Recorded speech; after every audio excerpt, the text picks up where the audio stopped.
નવરાત્રીને આવવામાં માત્ર 1.5 મહિનાનો જ સમય છે અને તેને જ લઈને હવે નવરાત્રીને લઈને વિવાદ શરૂ થઈ ગયો છે।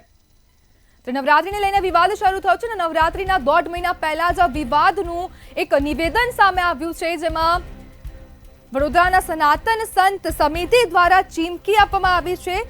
જો નવરાત્રી શરૂ થવાના 1.5 મહિના પહેલા જ ગરબાની સીમાઓ રાજકીય અને ધાર્મિક દબાણ વચ્ચે ખેંચાઈ રહી છે અને સનાતન સંત સમિતિના રાષ્ટ્રીય અધ્યક્ષ ડોક્ટર જ્યોતિનાથે નવરાત્રી દરમિયાન ગરબા ગ્રાઉન્ડમાં પ્રવેશ માટે આધાર કાર્ડ ચેક કરવાની અને માત્ર સનાતન ધર્મીઓને જ પાસ આપવાની માંગણી કરી છે। તેમણે લાગણીઓથી વધુ ઉગ્ર ભાષામાં કહ્યું કે પરધર્મી પાસ મેળવી લે છે અને પછી લવ જેહાદ જેવી ઘટનાઓ ઘટે છે।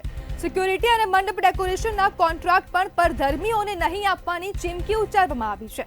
સાથે જ દરેક પ્રવેશકર્તાને તિલક ફરજિયાત કરવાની વાત પણ જણાવાઈ છે। આ વિવાદાસ્પદ નિવેદનો હવે માત્ર માંગ નથી, પરંતુ સામાજિક વિભાજન અને ધાર્મિક ધ્રુવીકરણ તરફ દોરી શકે છે। એવામાં સવાલ એ છે કે તહેવારની મજા સુરક્ષા અને સંસ્કારની ભાળ રાખીને ઉજવવી જોઈએ કે પછી દૂષણ અને ભેદભાવના ઘેરા રંગ સાથે। તો નવરાત્રીના 1.5 મહિના પહેલા જ હવે નવું વિવાદ સામે આવ્યું છે, જેમાં સનાતન સંત સમિતિના રાષ્ટ્રીય અધ્યક્ષ ડોક્ટર જ્યોતિનાથ દ્વારા નિવેદન આપવામાં આવ્યું છે। આપણી સાથે જ્યોતિનાથ મહારાજ ખુદ જોડાઈ ગયા છે। નવરાત્રીમાં તિલક સાથે જ એન્ટ્રી, શું કહેશો? પહેલા તો તમે આને વિવાદિત કેમ કહો છો? ધર્મ માટે સાચી વાત કરવી તે શું વિવાદ છે? આજે ગઈ વખતે નવરાત્રમાં 5 થી 6 પંડાલ વાળાએ પરધર્મીઓને કોન્ટ્રાક્ટ આપ્યા અને પરિણામ એવું આવ્યું કે જે દુઃખદ હતું। વડોદરા સહિત રાજ્યની અંદર નવરાત્રિના 9 દિવસમાં 7 થી વધારે બળાત્કાર થયા। દીકરીઓ પીખાઈ ગઈ એટલે તે બધા સામૂહિક બળાત્કાર થયેલા અને દરેકના આરોપી પરધર્મીઓ હતા। આવા દ્રશ્યો ઉભા થાય, કેમ કોઈ સંસ્થા ત્યારે કોઈ ના બોલું? આજે સત્ય અમે કહીએ છીએ, નવરાત્રે માતાજીના આરાધનાના પ્રોગ્રામ છે, તેની અંદર પરધર્મીઓનું કોઈ કામ નથી।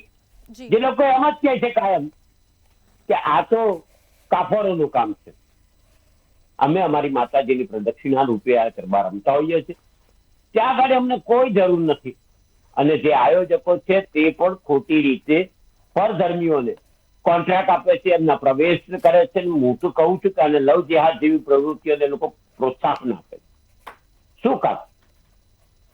કઈ એવી જરૂર છે તમારે કે એમના વગર નથી ચાલતું? આવી જગ્યાએ તો તમારે ધ્યાન રાખવું જ પડશે। અને આ વિષયને લઈને અમે જાગૃત થયા અને અત્યારથી પછી એમ કે અમે કોન્ટ્રાક્ટ આપી દીધો, કાર્ડ જતા રહ્યા, તો કાર્ડ અત્યારે ઓનલાઈન રજીસ્ટ્રેશન થાય તો આધાર કાર્ડ પર જાતિ એટલે કે સ્પેશિયલી સનાતની છે કે નહીં તે ચેક કરીને કાર્ડ આપવામાં આવે। બીજા નંબર જ્યોતિનાથ મહારાજ, જો જે પરધર્મી કોન્ટ્રાક્ટર છે તેમને જો કોન્ટ્રાક્ટ આપી દીધો તો પછી અમારા તરફથી સજા ભોગવવાની તૈયારી રાખવી પડશે। આ વખતે તો કેવા પ્રકારની સજા આપશો? એ તો પછી સમય દેખાડશે ને બેન, અત્યારથી કઈને શું મતલબ છે? તો કોન્ટ્રાક્ટ આપી દીધો તો પછી તમારે સજા પણ પહેલાથી કહેવી જોઈએ ને?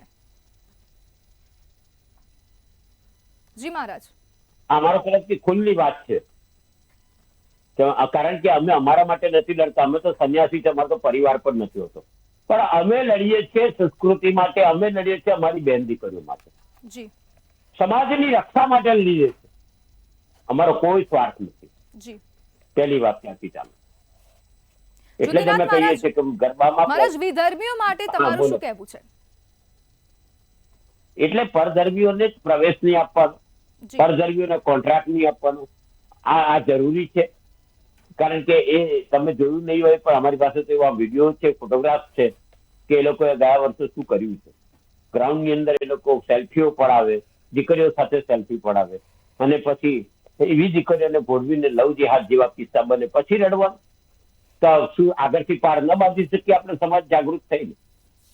એટલો બધો પ્રેમ છે આપણને, તમારા ઘરમાં રાખો, પણ આ જાહેર ક્ષેત્રની અંદર જ્યાં આગળ સનાતનનો તહેવાર છે ત્યાં આગળ સનાતનીને જ લાભ આપવામાં આવે તેવી વિનંતી છે। જી જ્યોતિનાથજી મહારાજ, જોડાવા બદલ આપનો આભાર।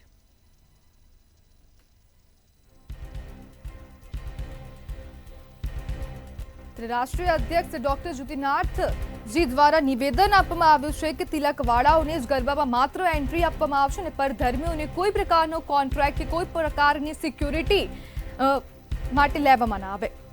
જ્યારે તેમણે તે પણ કહ્યું છે કે આધાર કાર્ડ ચેક કરીને જ પાસ આપજો.